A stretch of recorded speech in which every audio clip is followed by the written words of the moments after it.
দাফনের ১২ ঘণ্টা পর কবর খুঁড়ে মায়ের মরদেহ তুললেন সন্তানেরা।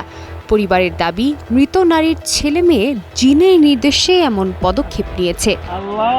এরা উঠাইছে এদের ওই যে জিন ধরছে, জিনেরা বলছে যে তোর মাও তো মরে নাই। জামালপুরের মেলান্দহ উপজেলায় দাফনের প্রায় ১২ ঘণ্টা পর হালিমা নামের এক বৃদ্ধার মরদেহ কবর থেকে উত্তোলন করা হয়েছে। ১ আগস্ট শনিবার রাতে জামালপুর ও মেলান্দহের দুটি বেসরকারি হাসপাতালে ইসিজি করার পর মরদেহটি আবার বাড়িতে ফেরত নেওয়া হয়। স্থানীয়রা জানান, ওই বৃদ্ধার মৃত্যুর পর শনিবার সকাল ৮টায় স্থানীয় একটি কবরস্থানে তাকে দাফন করা হয়। দাফনের কয়েক ঘণ্টা পর পরিবারের ২ জন সদস্যের মধ্যে অস্বাভাবিক আচরণ দেখা যায়।